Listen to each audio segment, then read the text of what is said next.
And to be honest, it is a practical course, just like not system programming, assembly language programming, but it's a practical course, just like NIS course. So I think the emphasis should be more on like practicing with the simulator you gave us in class rather than focusing too much on reading the slides, because at the end of the day, I'm going to write code. So for his course, during our first class, he asked us to install this Jubin Mitra 8085 microprocessor simulator. So for those that haven't installed it yet, let me just copy the link and paste it in the chat. And one of the requirements for using this software is that you have to have Java installed on your system. But if you go through the link, you can see the steps on how to set it up on your system. You have to make sure you have Java installed. If you don't have Java installed on your system, you can just go over to Oracle's Java website. I'll just get the link here, and you download Java using this x64 installer. So just go with the default options for the installation, and once you have successfully installed Java, then you should be able to set up this Jibrin Mitra simulator by just running the file and executing it. So I'll just paste the link to download Java on your system if you don't already have it installed. Let me paste that as well.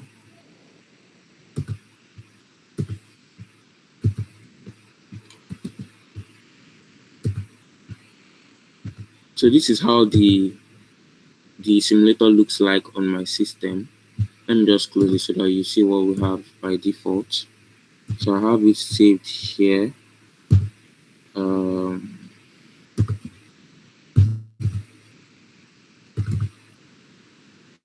Just double click to launch the application,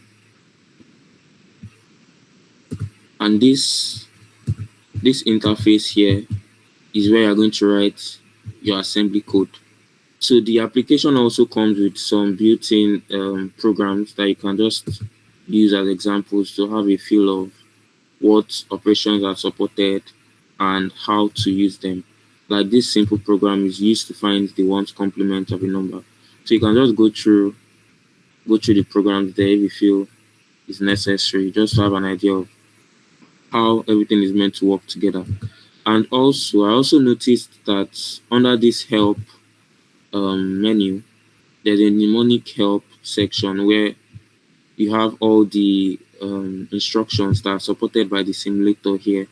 So if, let's say, you're coding, maybe doing your test or exam, and you just forget like what an instruction is meant to do, or you need an example of how it works, you can just come over here within the application itself and look for the instruction you need to use to get a better idea of how you're going to use it. So what I plan on doing for this tutorial session is just to cover one of the past questions, which is the one that has to do with the volume of the cylinder. So I'm just going to do a walkthrough of how I came about my solution. And if anyone has any question in between, you can just interrupt me. You don't need to raise up your hand because I might not notice your hand is up. Just unmute and start speaking. So let me open the PQ on my end. Where did I save this thing? Okay, I think is this one here.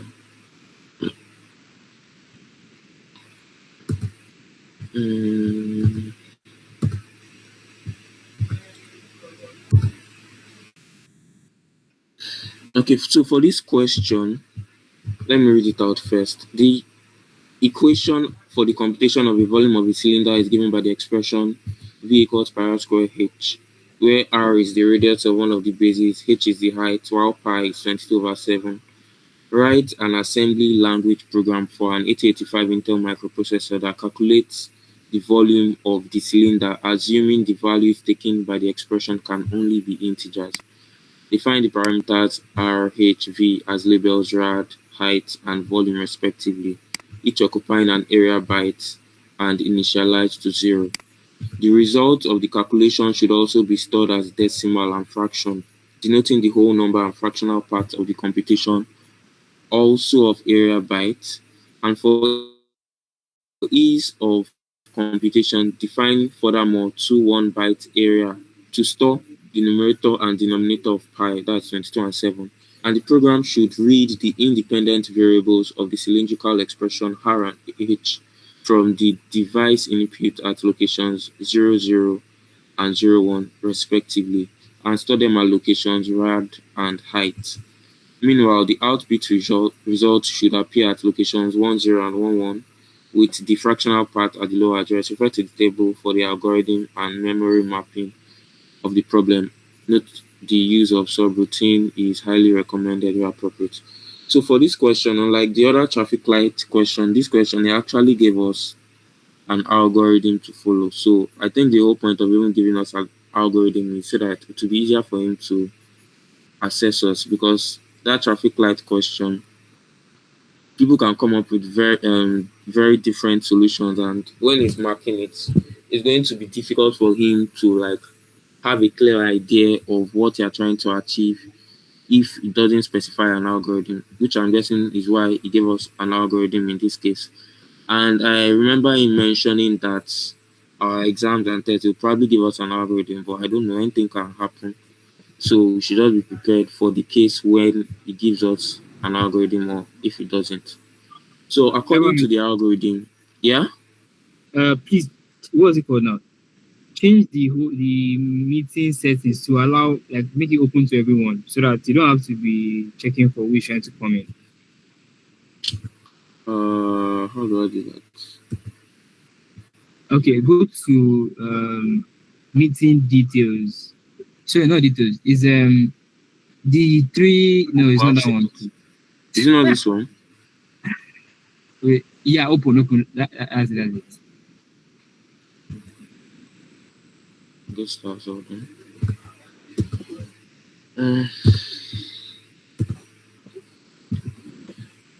Okay, so back to the question now.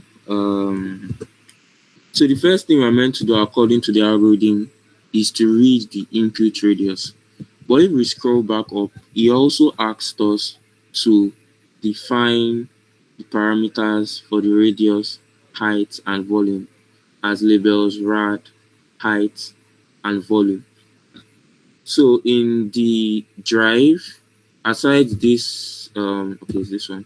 Aside this one that I normally uses in class, there's also the textbook that was written by the Jubra guy himself. I think you can even access it from within the application if you don't have it. Just come to help, documentation, and take it to a link. Then you can just download the PDF at that link. It's the same thing. The same thing as well as on the drive. So if someone still requesting to join what?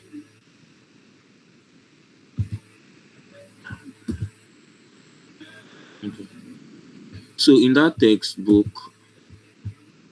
there is a chapter on assembler directives, and the directive we're going to be making use of here. Okay, we're going to be making use of multiple, but the first one we're going to be making use of here is the, or is it the EQU, the equal directive.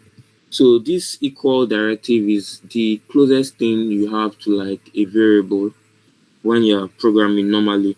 So what it does is that it allows you to assign a label to a memory address. So that's what we're going to be using to identify our radius, height, and volume as is specified in the question. So the first thing I'm going to do, I'm going to clear whatever is here first. And let me just get the memory address is specified.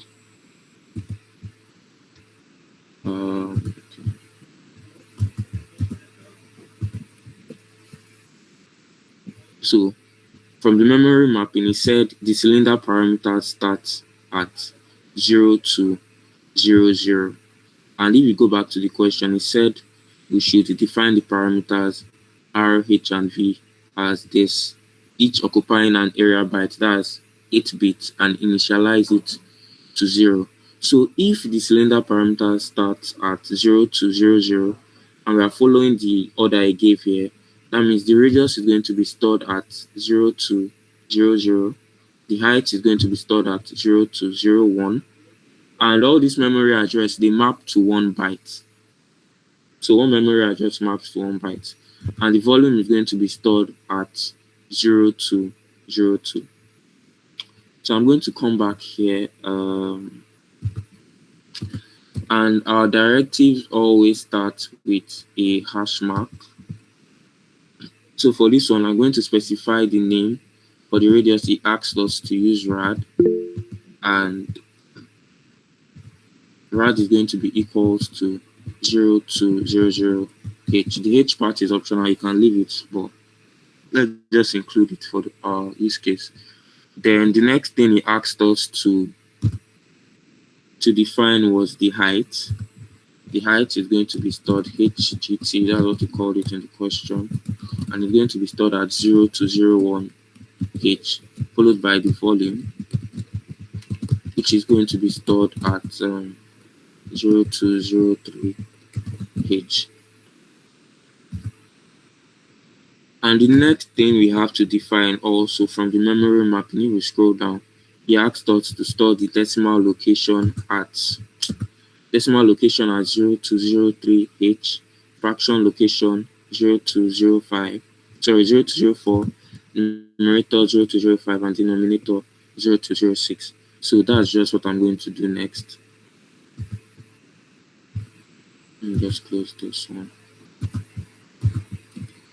So the decimal location, he didn't specify a name for this, so I'll just go with decimal 0 to 04 h. The fraction is going to be stored at 0 to 05. And what is the last one? Okay, numerator and denominator. I think I called it pi num. Oh, I skipped. The volume should be 0 to 02. Then decimal 0 to 03, then fraction 0 to 04. Then numerator is going to be stored at 0 to 05, and denominator is going to be stored at 0 to 06. Okay, I think that's all for now.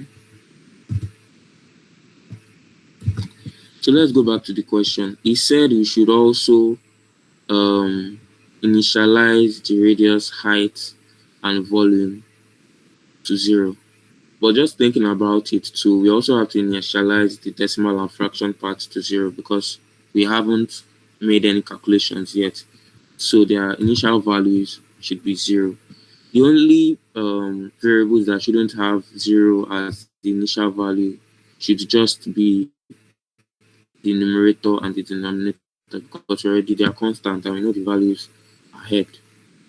So to set these parameters to 0, we are going to make use of another directive called origin. So origin just set the starting address to accept the parameter, which is a memory address, and it starts the execution of that code from the indicated address here. The address is in hexadecimal.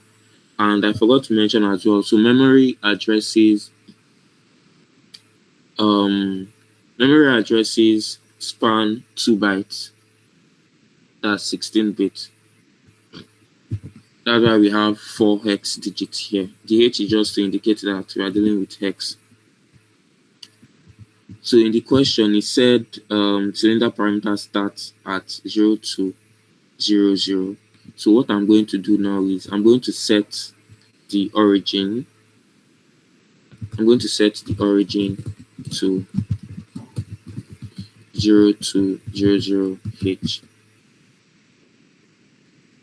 Now, to do the actual initialization of the values, we're going to make use of another directive called the define bytes directive. And what define bytes does is just that it allows you to specify think the closest analogy is I can use it allows you to specify something like an array of values. It's not actually an array, but the memory, the whatever you pass in, they're going to be stored like side by side in memory. And when I run the application, you see what I mean. So I've set my origin to 0 to 00. Then to make use of the defined bytes, the keyword is db. So the first value I pass in is going to be stored at 0 to 00h, which is going to be 00 because initially our radius is going to be 0. The next value I pass into this db is going to be at 0 to 01 because it's kind of like an array. So the first value goes to the starting address, then the next value goes to the value after the starting address, and it goes on like that. So our height is also going to be 00 initially.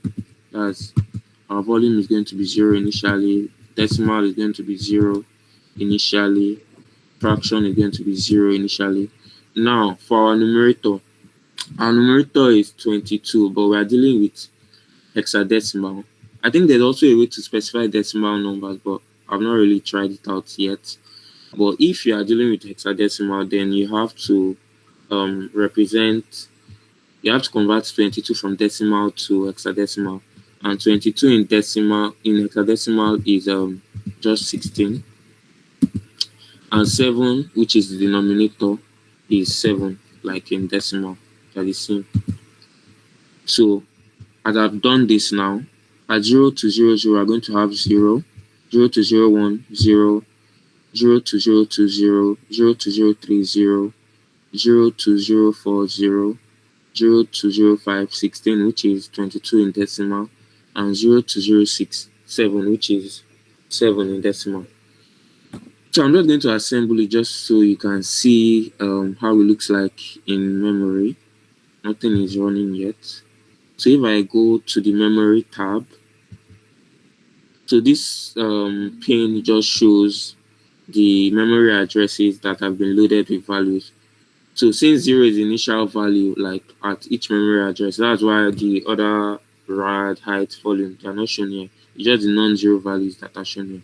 But if we show the entire memory content and we scroll down to our starting address, so this are our addresses. Our starting address is 0 to 00, past it, 0 to 00. So we can see at 0 to 00, our radius is 0, 0 to 01, height is 0, 0 to 02, volume is 0, 0 to 03, decimal is 0, 0 to 04, fraction is 0, 0 to 05, our numerator is 16, which is 22 in decimal, and 0 to 06, our denominator is 7. So we have done a part of the question. We are done with the initialization part. What is next? He also asked us to, in our memory mapping, which is important, he also said that our code segment should start at 0100 and our code execution should start at 0100.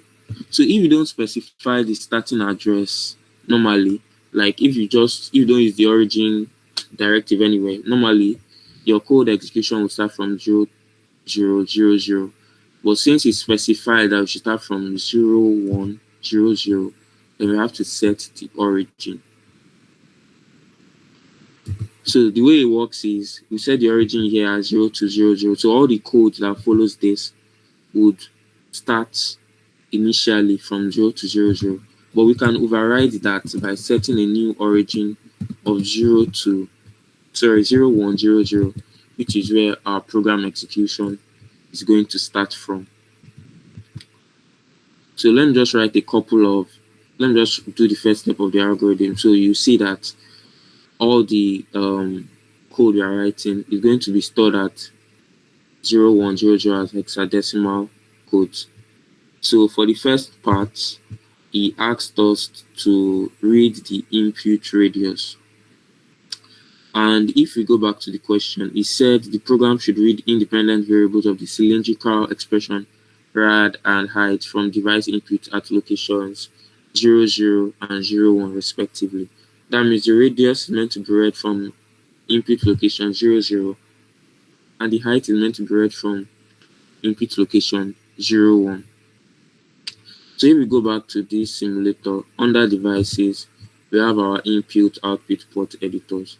So from here you can specify this memory address 00 for the input, then 01, 02, 03, 10, 11, 12, all the way down to F. So the way we are going to accomplish that is through the use of the what do you call it, the in mnemonic. Let me just open the documentation here again. So under, it should be under yeah. So as we change the origin to 0100, does that affect the other things that we had already put in 0200 and all of that? No, it doesn't affect. So the way it works is when it sees 0 to 00, everything that follows here is going to start from address 0 to 00.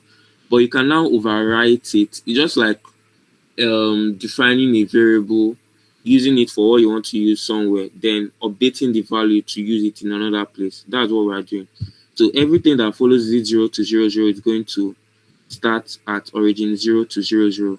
But we are now overriding the origin. So everything that now follows this origin 0100 statement is going to start from the address 0100.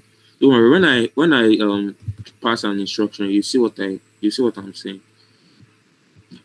So let me just make use of this mnemonic help. Input should be under I don't know. I've not really used this thing. I normally just use the thing he uses in class. The material he uses in class. I'm not sure exactly this is going to be. To be under data transfer though. Okay, shouldn't. Okay, so the way it works is the input command takes in an address, which is one of the input output port addresses I just showed previously, and whatever is stored at that address is going to transfer it to the accumulator. So if I come back here now, and let's say I specify input, so the syntax is input followed by the input output port address. So this input output port address is different from the memory address. Memory address spans 2 bytes. The input port address spans just 1 byte. So you pass in the address as an argument, and for this to work, you have to first assemble first. If I remember correctly, you have to assemble first before you pass in the address. Because if you just pass in the address, let's say we pass in like 80 hex, and you assemble, then it's going to initialize everything back to 0. So assembling resets all the input output ports to 0. So you have to assemble first before you can pass in your value.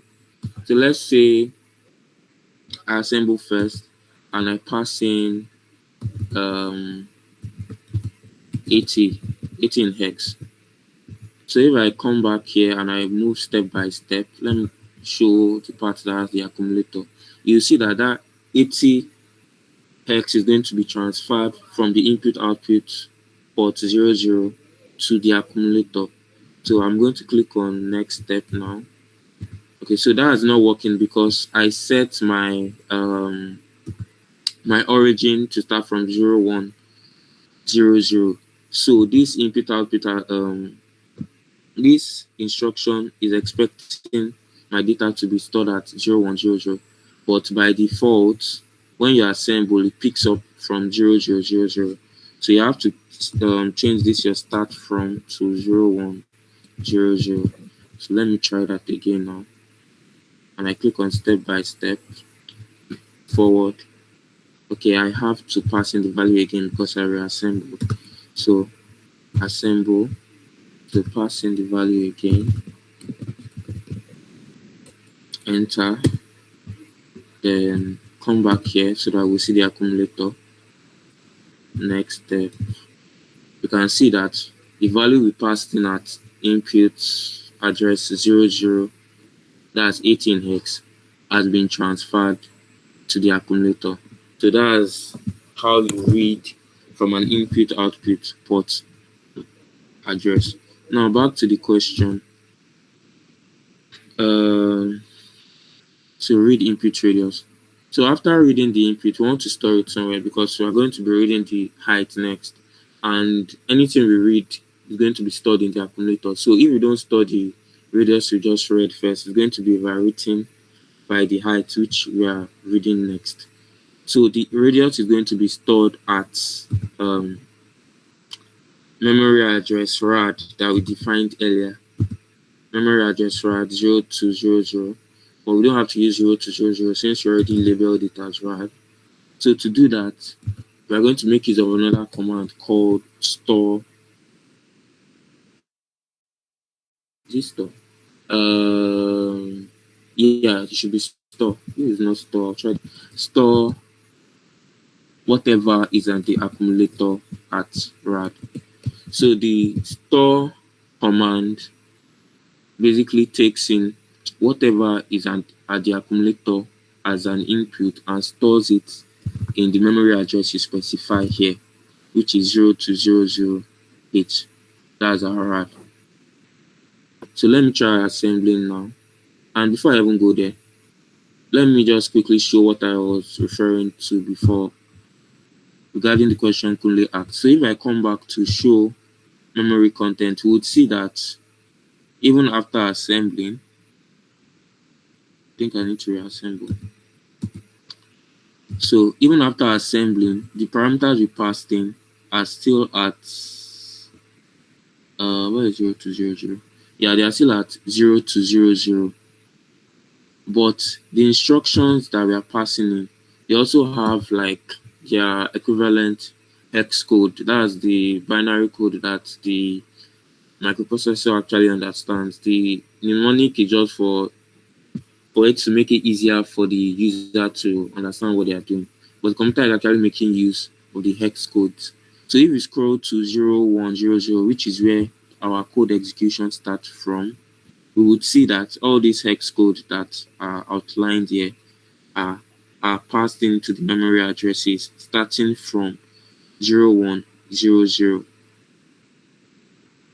So everything that comes in here is going to be passed in starting from 0100. But the parameters we defined would still be at 0200.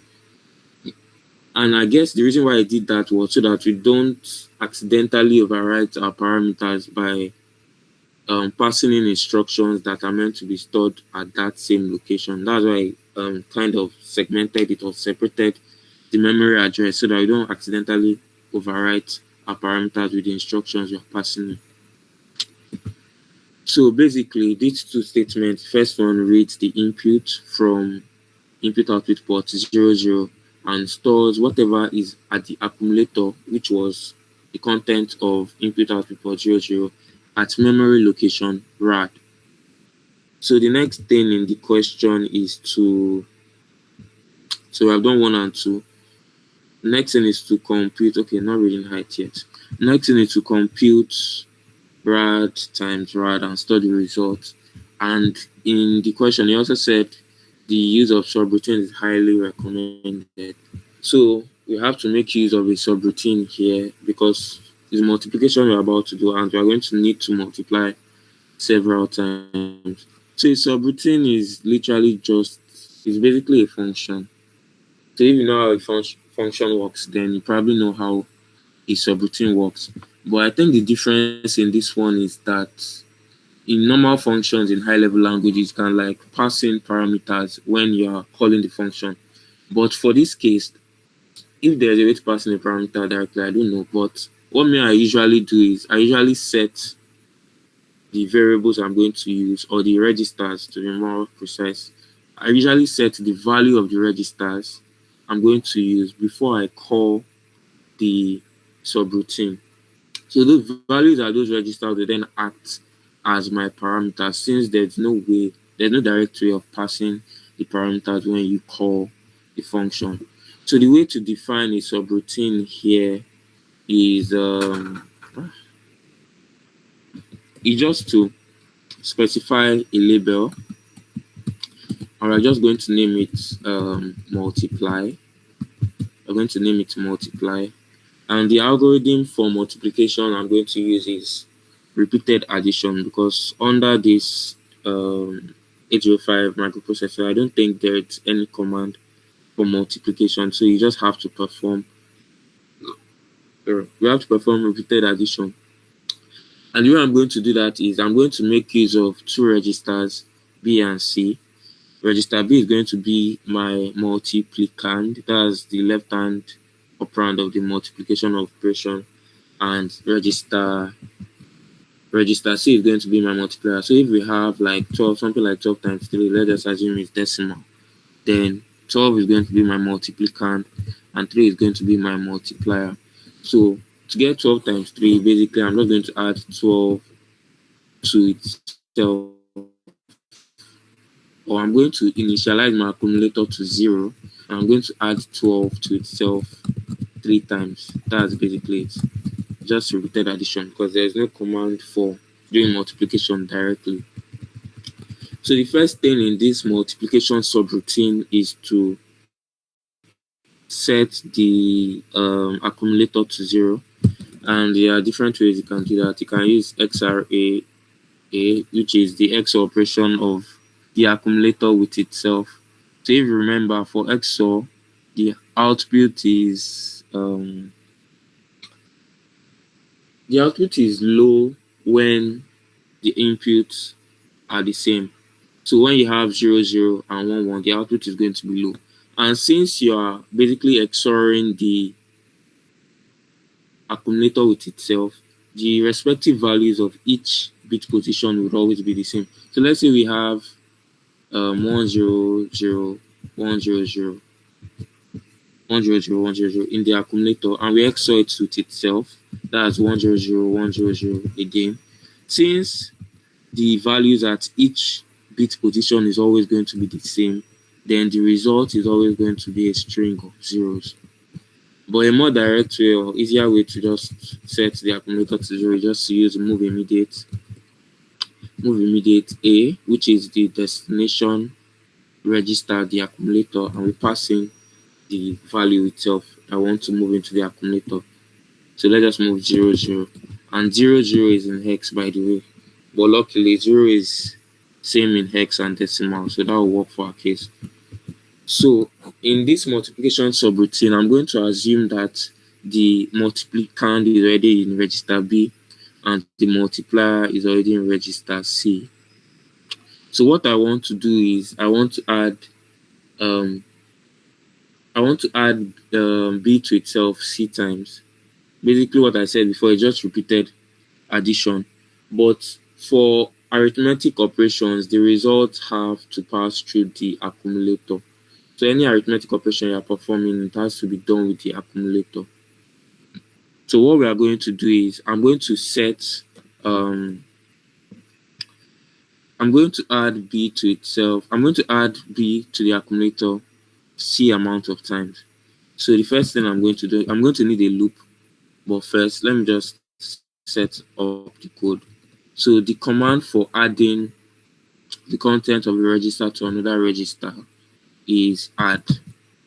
So add basically performs, let's say we want to add the content of A to B. The add operation, if you want to add A to B, it's basically going to be add B, and this is equivalent to A equals A plus B. So the result of the operation is going to be stored in the accumulator at the end of the day. So after I add B to A, then the next thing I'm going to do is I'm going to decrement C. And the reason why I'm decrementing C is to mark that I've added, let's say I have something like 12 times 3, 12 times 3, 12 times 3. And for the first case, I've already added 12 to the initial value of the accumulator once. So I just want to indicate that we have like two more additions to go, so we don't add indefinitely. So the idea is once my C reaches 0, then we've added for the required number of times we need to do the multiplication. And how do we detect when our C is 0? So that's where the loop part comes in. So in the mnemonic help, if you come under branching instructions, there are different branching instructions. But the one we're going to make use of is jump on no zero.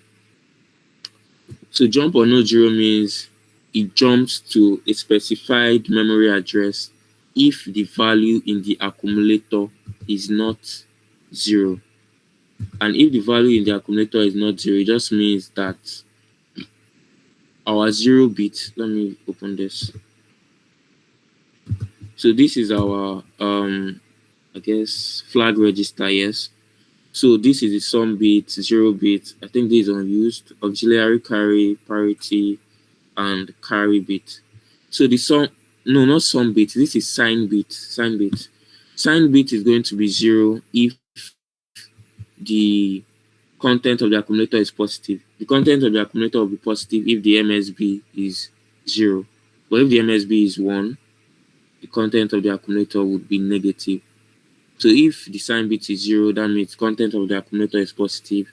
If the sign bit is 1, content of the accumulator is negative. 0 bit, if the content of the accumulator is 0, then the value of the 0 bit is going to be 1. So if you perform like an equality check between the accumulator and 0, the value 0, and it is true that 0 is equals to 0, then this 0 bit is going to be 1. But if the content of the accumulator is not 0, then the 0 bit is going to be 0. This auxiliary carry, I don't remember what it does exactly, but I don't think I've had the need to use it. Parity bit, is it parity bit? I'll have to check. But the carry bit is basically saying, let's say you perform addition of two numbers and there's an overflow, then the carry bit is going to be 1.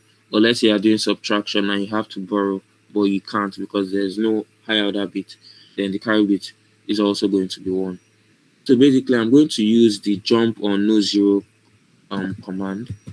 So basically, if my value of C is not 0 after decrementing, then I want to continue my loop. So let us say I can just call this loop 1, and this is where loop 1 is going to start from. So in the first case, our accumulator is 0, then we add B, that is 12, to the accumulator, decrement C. C is now 2. So is 2 equals to 0? No, 2 is not equals to 0. So we go back to this start of loop 1. Add 12 to 12 now, that's 24. I'm just using decimal to make things simple. Add 12 to 12, that's 24. Decrement C, that is 1. Is 1 equals to 0? No. Then we go back again. Add 12 to 24, which is 36. Then we decrement C 0. Is 0 equals to 0? Yes, 0 is equals to 0. So we don't jump back. This statement is effectively ignored and the rest of the code is executed. So that's just the logic behind this. But you have to remember that this is going to be done in hexadecimal. So any value you get is not going to be in decimal, it's going to be in hexadecimal. And at the end of the function, you also have to return. So the return statement basically just transfers control to wherever the call statement was made or wherever the subroutine was called. And to actually call the subroutine, we use the call command followed by the name of the subroutine. And the name of the subroutine here is multiply. So by the time this multiply function is done executing, then the control of the program comes back to the next statement, which is whatever follows the call instruction. So let's just make sure this multiplication works first. And what we're actually multiplying in the first case is rad times rad. So basically, we want to find r square. And let me just add halt. Halt just basically stops the pauses the execution of the program. So let's try to see if this works now. Let's try to see if this works now. So I have to assemble, and let me pass a value that I'll be reading from input output port 00. So this is going to act as our radius. So let me pass 3 first, enter, and let's try and see what is happening. So step by step. So you can just keep track of where we are by following this blue background. So first case, when we call the inputs, when we call this instruction, it reads the value at 00, which is 3 that we passed in, and stores it at address rad. Address rad is 0200. If you want to verify, you can just come here. You can just come here. You can see 0200 contains the value 3. If you want to see everything, because this one is actually less confusing. If you want to see everything, you can just scroll down to 0200 and see if the value is stored. You can see 3 is now stored at 0200. That's our radius. So the next thing to do is to call our multiplication subroutine. So when you call the subroutine, you see that the transfer or the program logic jumps from wherever we are to where we define the subroutine. So basically, we are going to skip this halt statement. If I click on forward, you would see we jump to where we defined multiply, which is here. So the first step is just to reset the accumulator to make sure it is 0. Then what we want to do, we want to add, for the example I used before, we want to add 12 to the accumulator 3 times. So the first case, we add B to the accumulator. I think I have to pass in the value again because I hate the assemble button. So 03. Let's press enter. So step by step. Go back. And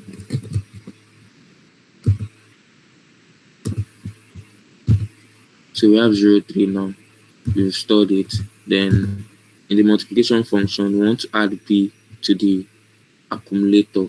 B is 12. So we can see here that when we add B, it's not reflecting. Okay. I have not actually, I said that there's no directory of specifying the parameters when you call the functions. So you actually have to set the parameters before you call the function. And the way I'm going to do that is I'm going to load B, or I'm going to pass in whatever is at the accumulator. You remember, this input takes in whatever is at 00 and stores it in the accumulator. And this store command takes in whatever is in the accumulator and stores it at address rad.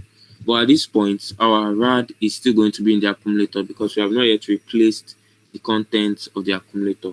So what I can just do is I'm going to move the content of the accumulator into register B. So it is destination followed by source register.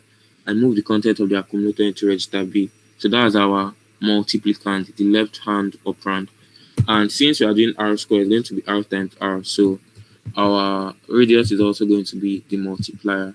So I'm going to move the content of the accumulator into register C. So hopefully this works now. So I have to pass it again. 03. So step by step. Okay. So we've stored it now. So if I move forward, you can see 3 is now stored in register B and 3 is now stored in register C. So we want to perform 3 times 3. So we call the multiplication subroutine. So when we reach here, we jump to where we define the subroutine. So we initialize our accumulator to 0. Then we want to add B to the accumulator C amount of times. So we add B to the accumulator. 0 plus 3 is 3. We decrement our C to indicate we have done one addition. Then we check is our is our C equals to 0. If our C is not equals to 0, then we restart the loop. Add B again. 3 plus 3 is 6. Decrement C. C is 1. And one more time. Add B. Decrement C. So C is now equals to 0. So basically, this statement is going to be ignored. And if we move forward, we move on to return statement, which transfers the control back to the rest of the code after the multiplication subroutine, which is basically going to take us to halt because we have not yet done, we have not yet stored the value. So back in the question, he asked us to store. Ebami, Yeah. can we move? Let's move to the new link now, so that like you don't have to. Can we reuse the same link?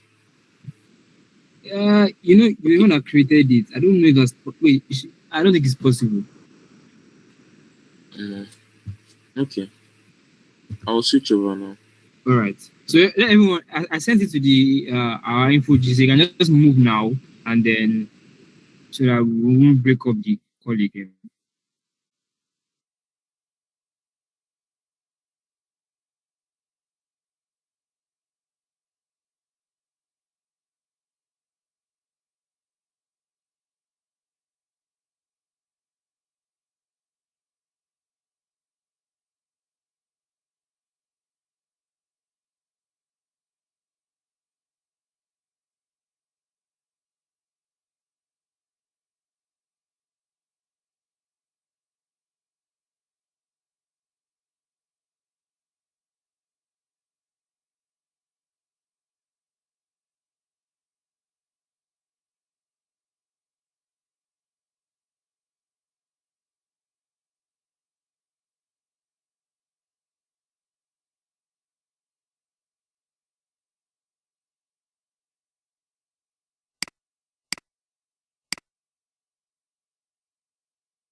Please, God, please, like, please.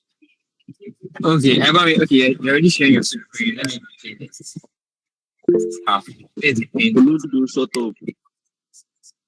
All right, yeah. So we can continue now, I guess.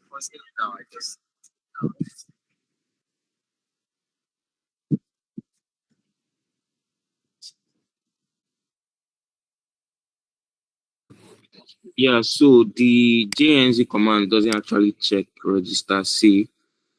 What is this thing? Doesn't check register C, it checks the flag register. So the way it works is there are some commands that affect the content of the flag register and there are some that don't. So basically, when you decrement C, this decrement operation affects the content of the flag register. So after performing the decrementation, and we see that, or the program says that the 0 bit is 1, then it knows what to do. It's just going to skip this JNZ statement. But if the 0 bit is not 0, meaning that the content of the accumulator is not 0, then we restart the loop. So it doesn't check register, so it just checks the flag register here. So let me just continue.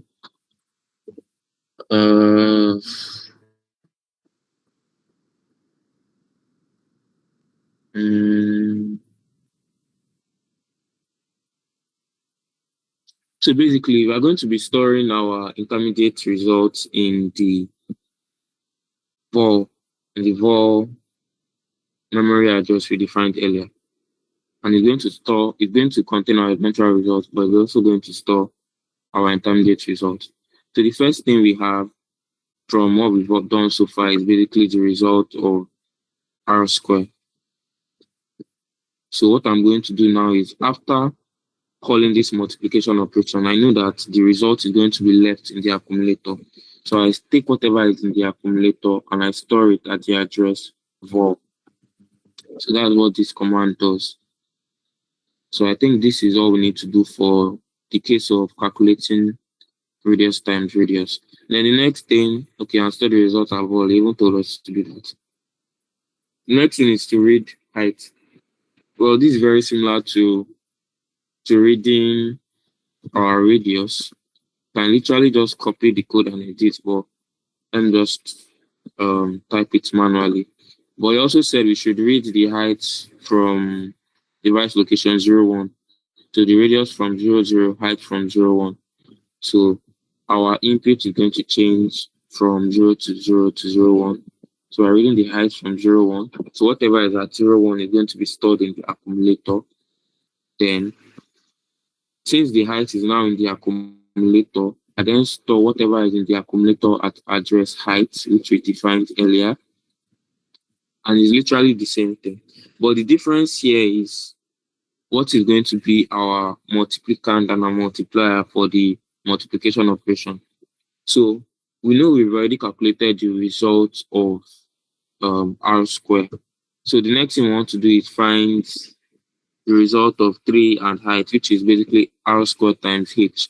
So in this case, our multiplicand or the left part of the multiplication is going to be r squared, and the right part, which is the multiplier, is going to be our h. So that's just the difference. But we need to get the value of r squared, and we know that r squared is currently at address vol, because that's where we stored it after we performed the multiplication operation. So after storing our height at the address defined, we can then load our accumulator with the content of vol. So basically, the load instruction just takes in an address and it goes to that address, picks up whatever that value is in that address and stores it in the accumulator. So at this point, our vol is going to be in the accumulator, and vol is what we have calculated so far as r squared. So I'm going to set my multiplicand, which is r squared. I'm going to put it in register B. So this move instruction, it doesn't actually move the content from A to B, it just copies it.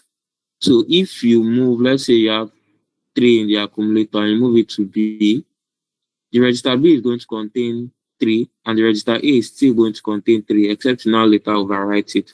So when you are using move, it doesn't necessarily mean you're transferring what is at A into B. You're just copying what is at A and you're pasting it into B. And the next thing I'm going to do is for my height. Okay, I think there is an easier way to go about this. Since at this point, after storing the height at the address defined, the height is still going to be in the accumulator. So I can just set my multiplier first. And we know my multiplier is going to be at register C. So just to reduce the number of instructions, I can set my multiplier first before I then overwrite the result in the accumulator with my multiplicand, which is the volume r squared. So the height is in the accumulator. I move the height into register C. Then I fetch r squared, which is our multiplicand, and I move r squared into register B. So like before, I can then call multiply with the new arguments again, and I'm just going to store the result at volume. So I think you can try to test that out. I'll try to test that out now. I don't like using this autocorrect because it usually scatters the way I format the commands. Okay, but let's try it out now. So now we have to pass in two things, the radius and the height. Let's say, let me keep the numbers low. Let's say the radius is 2 and the height is 3. Let's see what happens. So let's move step by step. So initially, we read the radius from 0, 0, contains 2, move 2 to the register B, and move 2 to register C so that we can find r square. Then we find r square. After the multiplication operation is done, we store it in vol. Then the next thing, we read the height from 0, 1, which is 0, 3. We store the content of the height, that's the accumulator, at um, the height memory address we defined earlier, and we move the content of the accumulator, which is still the height, to register C. So the height is going to be acting as our multiplier. Then I then get the radius square that I stored as volume. I fetch it from the memory address volume and load it into the accumulator. So radius square is going to be R square, which is 4. So basically, we have 4 in the accumulator, and I set 4 to be in register B. So that 4 is going to act as our multiplicand. So at this point, we have everything set up. So we can then perform 4 times 3, which is literally the same for the multiplication. So 4 times 3 is 4 times 3 is OC. That's in hex. 4 times that's 12 in hex. So we store the results of R square. So at this point, what is involved is R square, and what is involved at this point is R square times H. So this double / I guess, just to specify a command, a comment. You can use semicolon, anyone you want, but I'll just stick with the double /. So back to the question. Compute the product pi numerator and store. Basically, the next thing is to perform 22 times. 22 is in numerator of pi. So I want to perform 22 times R square H. So it's a similar idea as we had before, but this time I'm not reading the input from the user because we already stored the value 22, that's 16 in hex, in our register, not register, our memory address, where is it? Memory address 0205 or pinum. So we're just going to fetch the value 22 from pinum. I'm going to perform the multiplication operation. So for this, our multiplicand, or the left-hand operand, is going to be R square H, and the right-hand operand is going to be 22. Because we can't perform multiplication and division at the same time, so we have to do it one by one. So for this, to make the since at this point, after performing the multiply operation here, we know that the result is still going to be in the accumulator, even though we've stored it volume, it's still going to be in the accumulator. So, and I know that is what I want to set as my multiplicand. So I'm just going to move whatever is in the accumulator to B, which is acting as my multiplicand here. And I'm going to fetch the pinum by using the instruction LDA, and the label that I assigned to it is pinum. So it fetches whatever is at this address, which is 16 or 22 in decimal, and it stores it in the accumulator. So at this point, 16 is now in the accumulator. So I want to move it from the accumulator to register C, because register C is acting as our multiplier. So I can then call multiply again. I call multiply again, and I store the results in volume. So let's see if that works. Let's see if that works. Assemble. So I have to pass in radius, let's say, to height 3. And let's move step by step. Back here. Step by step. So I'm just going to skip over this part I've explained before till we get to where we stopped. This 4 times 3 basically.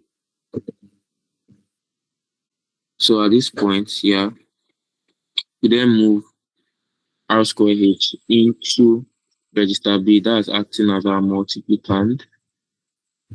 So 12 is now in register B. Then we load the accumulator to contain the constant 22, which is our pi numerator, that's 16 in hex, and remove the content of the accumulator, that's pi numerator, into register C, because register C is our multiplier. And I call the multiplication operation again. This is basically just doing 22 times r square h. So this is going to take a while. Let me just press it down. So this is going to continue until C is 0.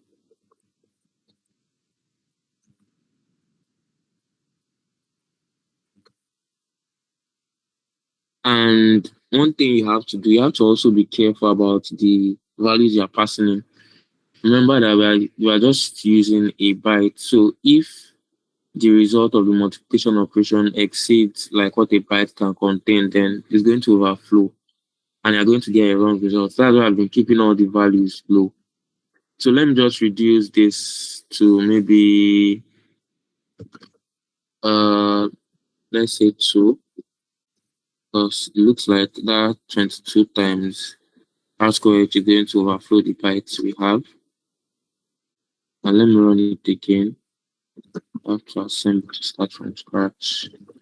Let's say 2 and 2.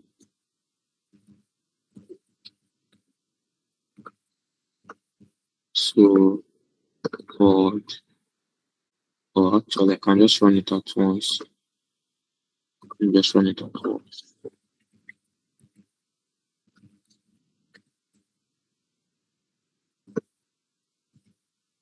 So at the end of the result of the multiplication operation, using radius as 2 and height as 2, we get V0.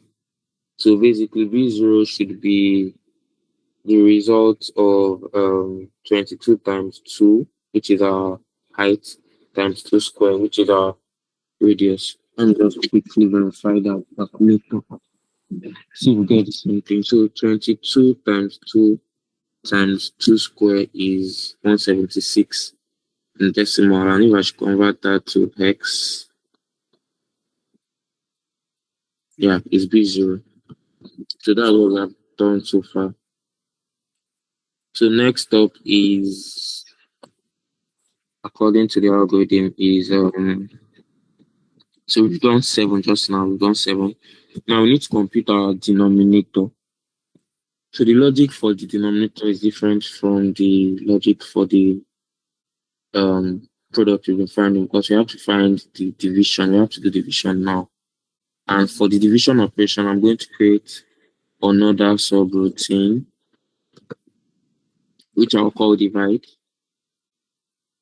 I'm going to call it divide. So it's not exactly opposite multiplication, but the idea is you're going to perform repeated subtraction because there is no command for dividing straight up. So you have to perform repeated subtraction. And the way it's going to work is, initially, the starting value is going to be your dividend. Let's say you have something like 12 divided by 3. That means you want to subtract 3 as many times from 12 until the result is less than 3. And the reason why we're doing the result is less than 3 is because it's possible that it might not be a smooth division. Let's say they are like fractional parts. Then at that point, whatever you have from the repeated subtraction is going to be less than the divisor, which is 3. So whatever you have left at that point is going to be your remainder. And we also have to set up our quotient. So the way that is going to work is, initially, what I'm going to do is I'm going to use my register B in this case as my dividend, but it's going to be changing. I'll use register B as my dividend and register C as my divisor. So initially, our dividend is going to be stored in B, but we can only use the accumulator for arithmetic operation. So we have to find a way to move the result to register A. So if our result is in B initially, then we have to move whatever is in B to register A, which is the accumulator, before we can do the repeated subtraction. And what we want to do is we want to um subtract C from B. You know, B is the dividend, which is 12, and 3 is the divisor. So we want to subtract 3 from 12 as many times as possible until we can no longer subtract. So I move B into the accumulator. So at this point, my accumulator contains the value 12. So I'm going to subtract 3 from the contents of the accumulator. So this sub basically is just doing A equals A minus C, and the result is going to be stored in the accumulator. So I want to do subtraction of the dividend from the divisor, that is 12 minus 3. But I also have to do this repeatedly. So at some point, I will need to introduce a loop. But how do I know when to introduce the loop? So before I even introduce the loop, I also need to define a register, which is going to be keeping track of the number of repeated subtractions I've done so far. So at the end of the operation, that register is going to contain our quotient. The number of repeated subtractions we do is going to sum up to our quotient. And for that, I'm going to use register D since ABC are already in use. So I'm going to initialize register D with the value 0. I'll initialize register D with the value 0. So after subtracting the dividend, after subtracting the divisor from the dividend, then I want to increment the quotient to indicate that I've done one subtraction. So to increment that, I think it's INRD. So that increments D. Now for the loop part, how do we detect when the dividend is less than the divisor? If the dividend is less than the divisor, that means we can no longer divide. So the way we do that is to use the compare instruction. Let me see this here. Compare. I don't know what to I'm not sure where it is exactly here.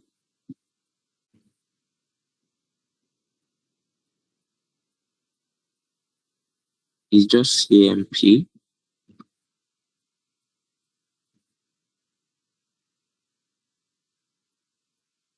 Okay, yeah, this is it. So basically, we are going to use compare with this R. I think you can use it with memory as well. So, but the idea is we want to detect when A is less than C. So, if you read what they wrote here, you'd see that if A is less than, our register here is going to be C. So, if A is less than C, our carry flag is going to be set, meaning the value of the carry bit is going to be 1. If A is equals to C, then 0 flag is going to be set. And if A is greater than C, carry and 0 flag are going to be reset. But the condition we're interested in is if A is less than C. So that would tell us that we're done with the division operation. And basically what the carry operation does, what the compare operation actually does is just, let's say you have something like compare C, you're always going to be comparing with the accumulator implicitly. So if you have compare C, basically what it does, it just does A equals A minus C. It doesn't actually update the accumulator to store the result, but it uses the result here to set the flags. So I don't know if you have like pen and paper, you can try it out. If A is less, if you subtract A from C, and A is less than C, that means you have to like borrow at some point because A is less than C. That's why the carry flag is 1. If A is equals to C, that means after performing A minus C, A and C are equal to each other.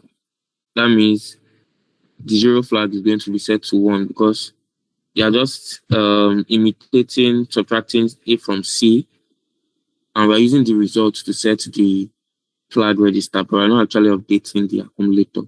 So if A is equals to C, then the result of A minus C is going to be 0, so the 0 flag is going to be 1.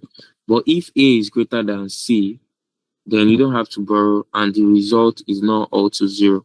So if A is greater than C, the carry flag is going to be 0, and the 0 flag is going to be 0 as well. So let's just come back to the question. So we want to check first, before we subtract, we want to check first, is A less than C? So if A is less than C, we first do the comparison A against C. If A is less than C, then our carry flag is going to be set, right? So once that condition is satisfied, then there's a conditional jump statement we can use here. I think it's jump on carry.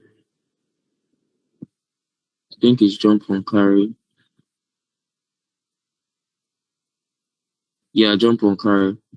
So basically, once the carry flag is 1, we are going to jump somewhere to a location which we'll define. So let me close some of these things.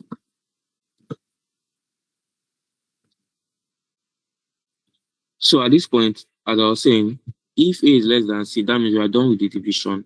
Then we have to jump somewhere. And I'm not going to call this, let's say, done. I think that's what I called it. And we can just return.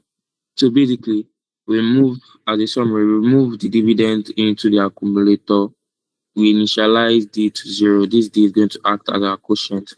Before we subtract, we first check, can we actually divide? Is it possible?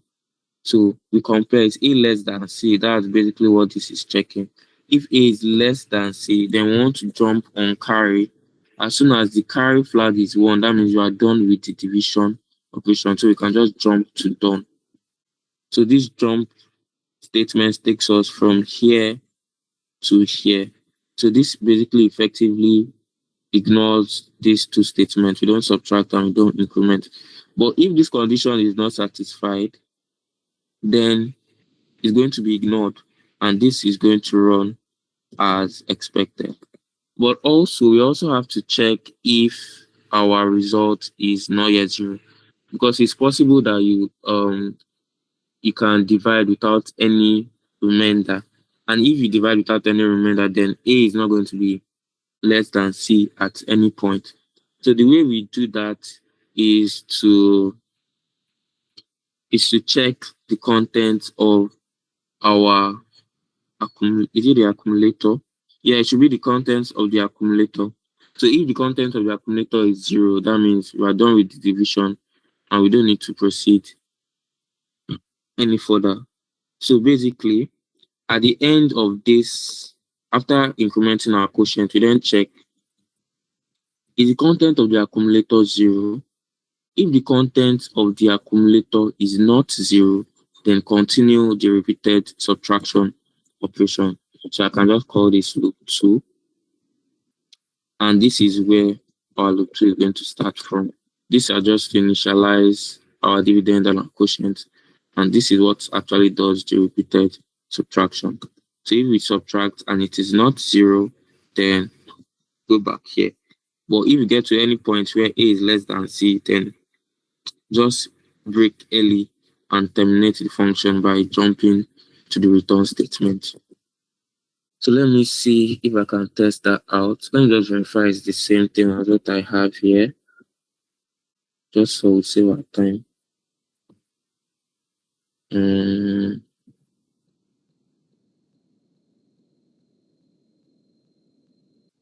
Okay, I think it's the same. So let's try that out.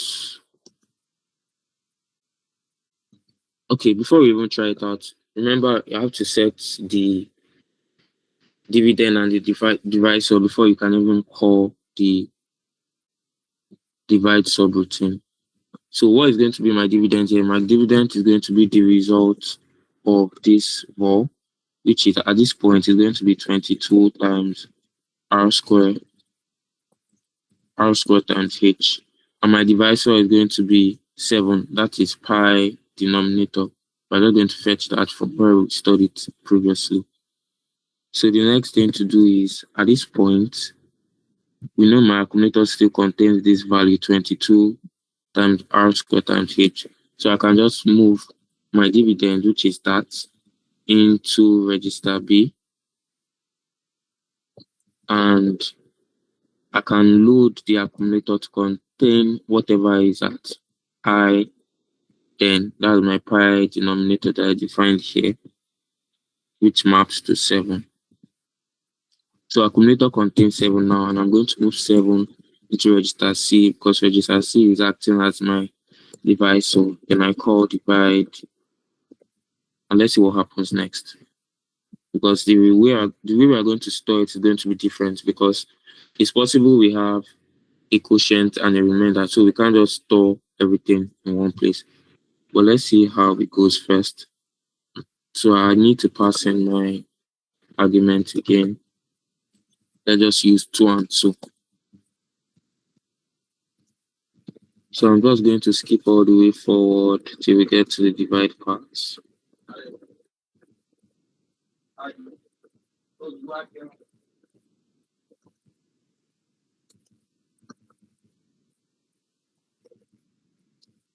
I'm just waiting till we get to the divide part. So we should get there soon. Now C is 0. Okay, C is 0.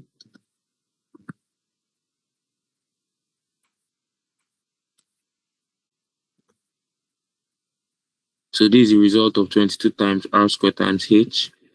Store it in register B. Load the accumulator with 7, which is the denominator. Store it in register C. Then call divide. So by the time we get here, we initialize the accumulator with the dividend that is stored in register B. So the accumulator now contains register B. Then we initialize D to 0. D is going to act as our quotient. We then check, is A less than C? A is the content of the accumulator, which is B0 hex. B0 hex is obviously greater than 7. So are we done? We are not done. This done statement is going to be ignored. Move to the next line. We subtract C. C is 7, so we subtract 7 from B0, which is going to give us A9. These are hex values. But if we convert it to, if you want to understand it better, you can just convert it to decimal and compare the result. Then we increment our quotient to indicate we've done one subtraction. So we then check, is our dividend 0? Is our dividend 0? And these jump flags, they are already mentioned, they are done relative to the content of the flag register. So is our dividend 0? No, if our dividend is not 0, then we go back, we check, is A less than C? A is not less than C, subtract, increment. So this process just goes on and on until our accumulator is 0 or A is less than C. That means you can no longer divide. So let me just continue till the value of the accumulator gets reasonably low.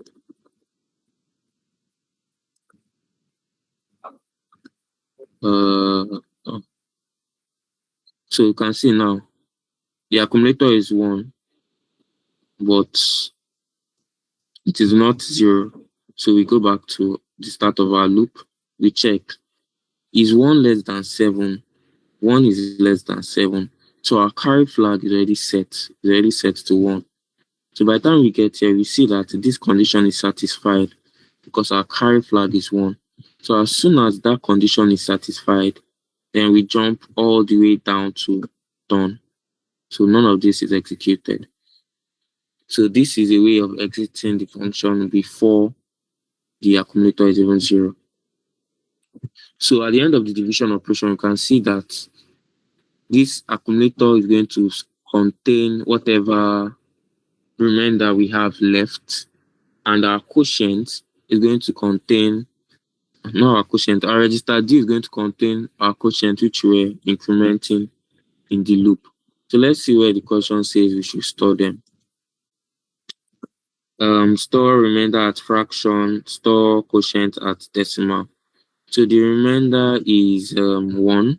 Remainder is going to be stored as fraction, and fraction is at memory location 0 to 0, 4. 0 to 0, 4. Yeah, 0 to 0, 4. So at the end of call divide, we know that whatever is left in the accumulator is going to be our remainder.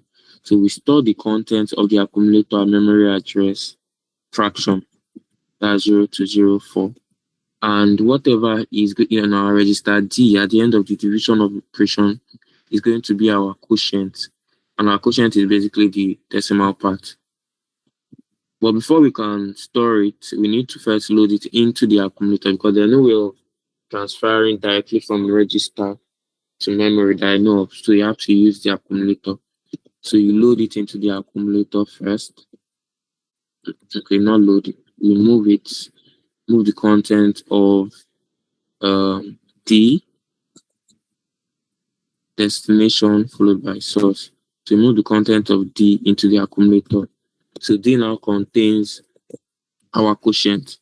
Then we store it at decimal, location decimal, and output the fraction and remainder in this order. So before I output it, let me first check that what we have is as expected. So I'm just going to assemble and let's try to so radius of 2, height of 2, and I'm going to run it all at once.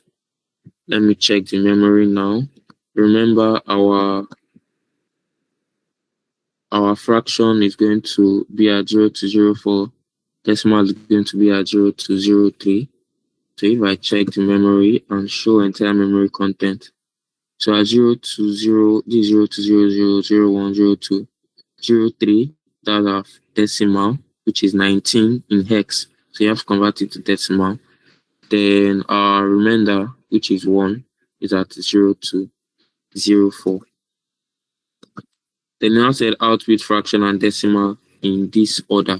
But if you scroll up, it then said output should appear at locations 1, 0 for the 1, 0 with fractional part at the lower address. So the fractional part is going to be at 1, 0, and our decimal or the quotient is going to be at 1, 1. And so the way output works is it works in conjunction with the accumulator as well. So it takes in whatever is at the accumulator and stores it at the output port you specify. So here, after storing fraction, we know that fraction is still in the accumulator. So what we can just do is before we write the content of the accumulator, we can then store fraction at 0. I think it was 1, 0. Let me verify. Yeah, fraction is going to be at 1, 0. Then at this point, we've overwritten the accumulator to contain our decimal quotient. So the decimal is going to be at 1, 1. So if we are to correct, then let me just add some extra lines so that it's easier to read.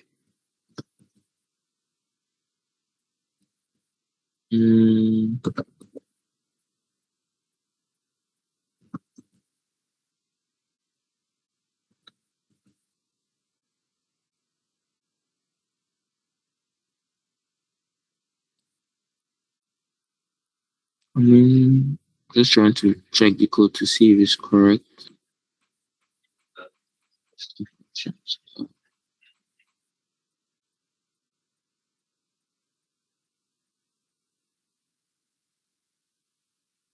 Okay. So let's assemble.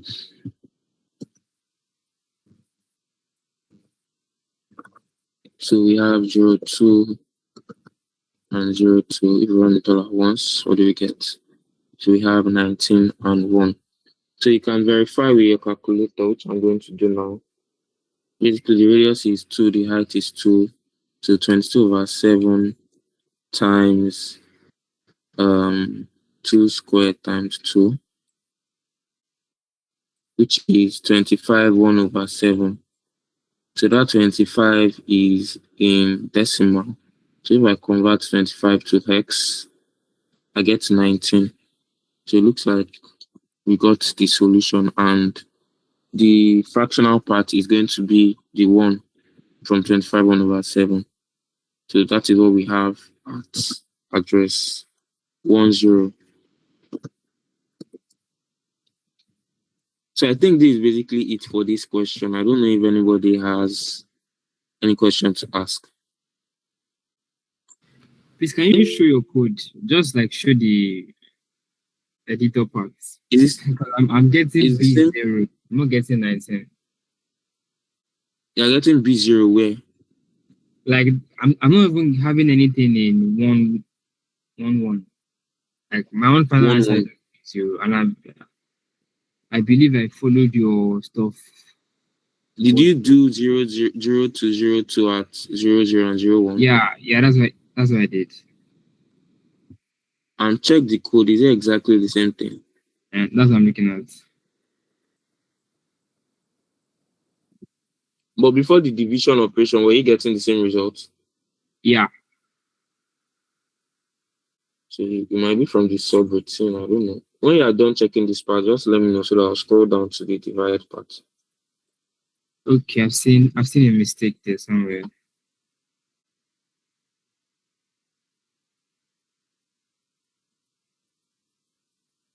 Okay, move down to the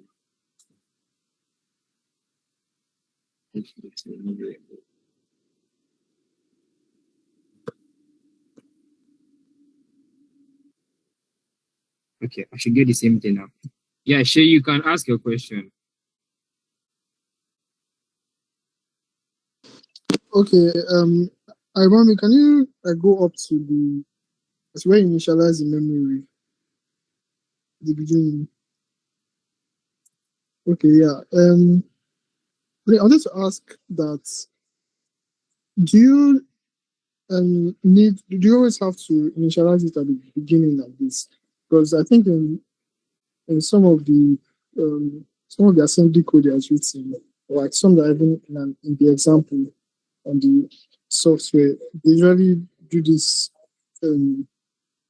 memory initialization at the bottom of the assembly code, like at the end. I don't think it actually matters. I think the way it actually works is the program is going to read all the directives first and process them before you even start reading your code.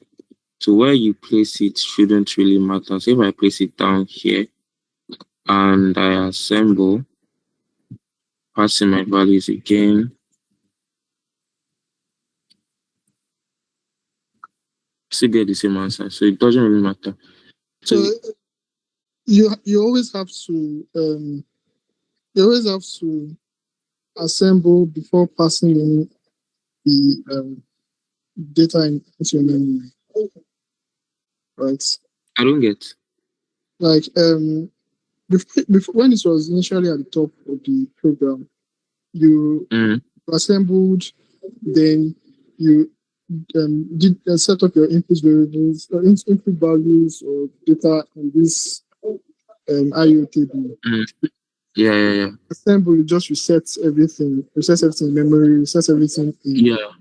So regardless of wherever you put this, you still have to pass in your inputs after assembling, because when you assemble, it's basically going to set the input output port editor to the default state, which is all zeros. So regardless of where you paste that, you have to assemble it first before you then write your code. You get? Yes, thank you. Okay. Are there any other questions? We have another question, sir. Hmm?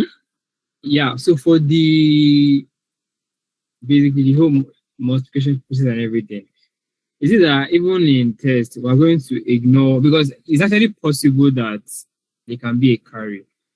So is there, obviously it will make the code more complicated, but then is something that we should plan on involving in our own solution? Carry as well. Like if there's a carry now, like if the calculation is more Um, than the number of bytes that we allocated to it, to where you want to store it. Because well, normally you store the carry separate from the rest of the bits. well, to be honest, I think if it was to give us a question like that, I'm not even sure we would have enough registers for that. But from what he said in the question, he said each of these parameters occupy an area byte. So that was 1 byte for radius, height, and volume. So, and he said, furthermore, define 1 byte area for the numerator and denominator.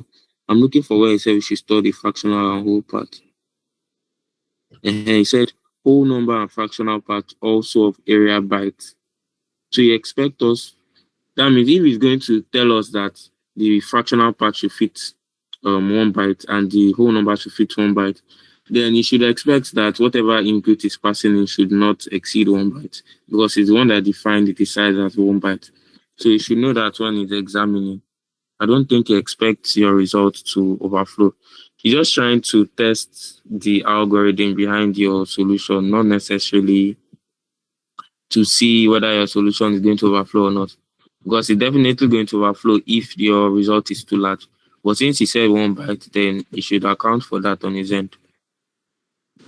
So, I remember what you just said applies not only applies also to the case of multiplying the values, right? Yeah, Okay.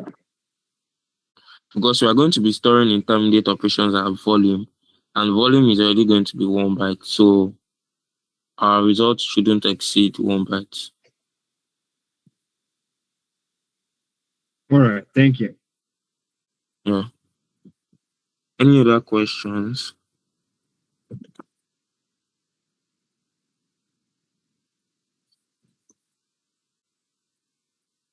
Oh, I think if there's no other question, we can end the meeting now. I don't know when we'll be able to have. I've already sent the file to. I sent the file yesterday. Was it yesterday or this morning? Just scroll up. I've sent it to the group chat. It's the same code. So if there's no other question, maybe I'll just communicate to Miriam on where we can have our next session, probably before the test. Okay, I will submit before exam. That's true. So from the instruction that he gave, where is it? He said, for this one, blah, blah, blah, blah, blah. Create a folder, matrix number, ASM. So for this one, he just said all relevant files. When we check the other question here, he said source code and hex. So I'm guessing the relevant files it means here, source code and hex. So to save your file, basically just come here, file, save assembly code. Then I don't know. I don't want to overwrite what I had previously. Let me just say prep. Just note wherever I'm saving it as because that's where I'm going to get it from. So it's going to be saved at prep. And what me I usually do just to be safe, I usually just close it, then open it again. Because this compiler usually messes up sometimes. Then to verify it actually saved, you can just come here again, file, load assembly code, and look for the name. Okay, you already selected it. Load mnemonics. So this is the file that I saved. I'll recommend closing it and opening it to make sure it actually saves because sometimes this thing used to misbehave. And for the hex code, it's the same process. Just file again, then save hex code. You won't see the hex code, but it will be saved. Then you can just get rid of this .asm part because the extension is going to be .hex. Then save hex code. So I'm not sure if there's a direct way to view the hex code from here, but what me I usually do is just go to wherever it's saved and go to wherever it's saved and just open it with Notepad or something. So this is the assembly code. If you open it with Notepad, that's another way you can check if you don't want to reopen it using the simulator. So right click, open with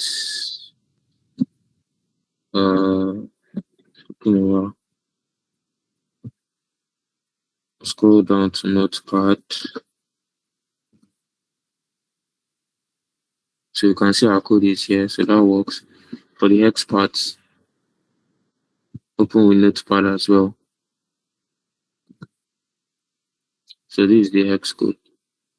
Then copy paste, put it inside a folder, copy both of them. Let me just do it. So just copy both of them, or you can cut it, create a folder, drop it inside. And before you do this, make sure you close the files so that it saves properly. Close the file before you copy it. So once that is done, then you zip up. So you don't have this zipped file that you upload. Does that answer your question,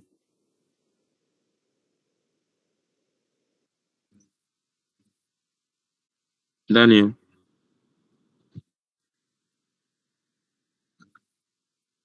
Okay. So if there's no other question, I guess we can end the meeting now.